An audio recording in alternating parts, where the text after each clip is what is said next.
My mother-in-law stole my positive pregnancy test to announce her news first. My mother-in-law broke into our bathroom trash, stole my positive pregnancy test, and announced her news on Facebook before I'd even told my husband. Today at our family gathering, I revealed the truth by asking her to explain how she knew about a pregnancy I hadn't shared with anyone yet. After 2 years of fertility treatments, thousands in medical bills, and 3 miscarriages, I finally saw those 2 pink lines yesterday morning.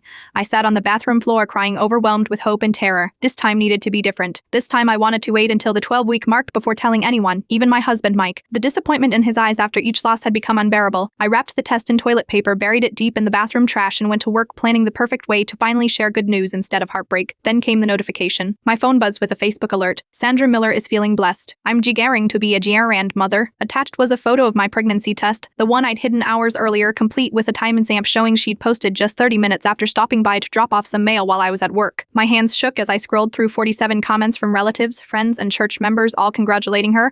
My mother-in-law had responded to every single one without ever mentioning me. How far along is she? Just found out today? Just found out today? Doctor says due in February. There had been no doctor, no confirmation.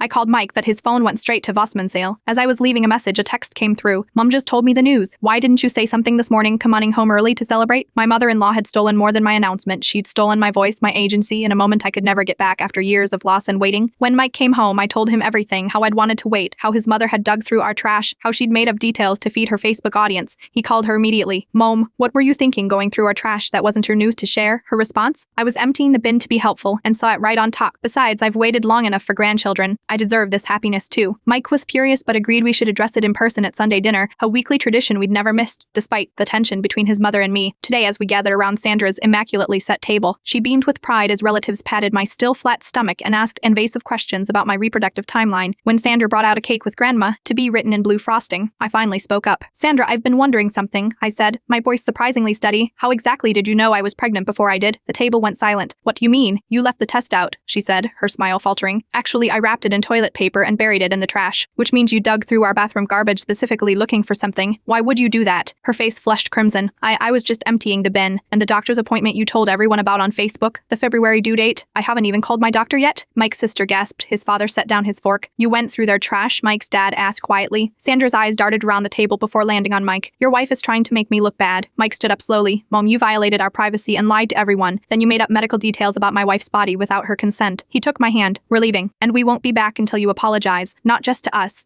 but to everyone you lied to online. As we walked to the car, Sandra called after us. I just wanted to share my happiness. I've waited years for this. I turned back one last time. So have I, Sandra. So have I. We're staying with my parents until we figure out next steps. Mike has turned off his phone after the barrage of texts from his mother claiming she's the real victim. Meanwhile, I finally called my doctor this morning and got an appointment for next week.